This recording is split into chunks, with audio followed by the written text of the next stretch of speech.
Standby, kamera ready, sound ready, 3, 2, 1, action.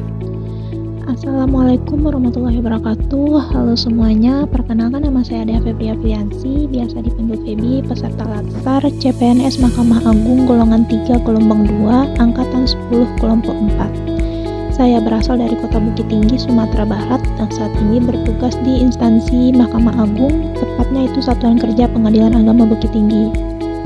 Saya ini merupakan lulusan dari Universitas Andalas dengan jurusan Ilmu Hukum, dan saat ini saya bergabung sebagai CPNS di Formasi Analis Perkara Peradilan di tahun 2025.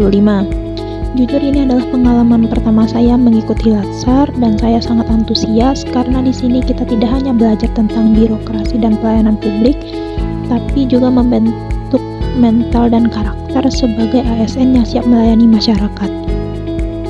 Harapan saya ke depannya selama mengikuti Latsar ini, semoga kita semua bisa saling mendukung, belajar bersama, dan pulang membawa semangat baru untuk menjadi ASN yang tidak hanya cerdas secara intelektual, tapi juga berintegritas dan berjiwa melayani. Mahkamah Agung adalah lembaga peradilan tertinggi bersama dengan Mahkamah Konstitusi.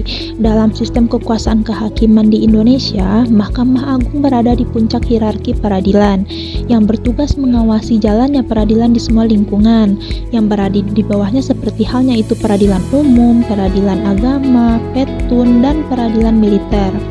Sesuai dengan pasal 18 Undang-Undang Nomor 48 Tahun 2009 tentang Kekuasaan Kehakiman. Nah, Mahkamah Agung ini adalah lembaga independen dalam sistem ketatanegaraan Indonesia. Ia tidak berada di bawah kekuasaan eksekutif seperti halnya presiden, maupun legislatif itu seperti halnya DPR. Kemudian, ia juga tidak dapat dipengaruhi oleh kekuatan politik, ekonomi, atau kekuasaan lain dalam mengambil keputusan hukum. Nah, jadi Mahkamah Agung itu merupakan suatu lembaga yang harus bersifat netral dan objektif dalam menegakkan hukum dan keadilannya di Indonesia. Sebagai salah satu instansi pemerintah, tentu Mahkamah Agung ini mempunyai visi dan misi. Nah, untuk visinya itu pertama adalah terwujudnya Badan Peradilan Indonesia yang agung. Dalam artian mewujudkan supremasi hukum itu melalui kekuasaan kehakiman yang mandiri, efektif, efisien, agar mendapatkan kepercayaan publik, profesional, dan memberikan pelayanan hukum yang berkualitas.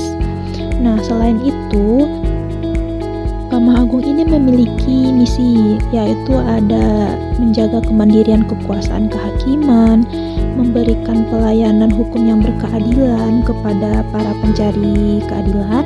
Yang ketiga adalah meningkatkan kualitas kepemimpinan di lingkungan peradilan, dan yang terakhir adalah meningkatkan kredibilitas dan transparansi di lingkungan peradilan. Pengadilan Agama Bukit Tinggi adalah pengadilan agama kelas 1B yang berada di bawah naungan Mahkamah Agung. Ia memiliki peran vital sebagai penegak keadilan, khususnya dalam perkara-perkara yang berkaitan dengan hukum Islam bagi masyarakat Muslim di wilayah hukumnya. Untuk kewenangan absolut Pengadilan Agama Bukit Tinggi ialah menangani kasus seperti halnya perceraian, cerai talak maupun cerai gugat, nafkah anak dan nafkah istri, hak asuh anak atau hadanah, pembagian warisan dan harta bersama, wakaf, hibah, zakat, dan infak. Sebagai petugas PTSP di pelayanan informasi, saya sangat mendukung penggunaan Smart ASN guna terciptanya kinerja yang berintegritas, akuntabel, harmonis, dan kolaboratif.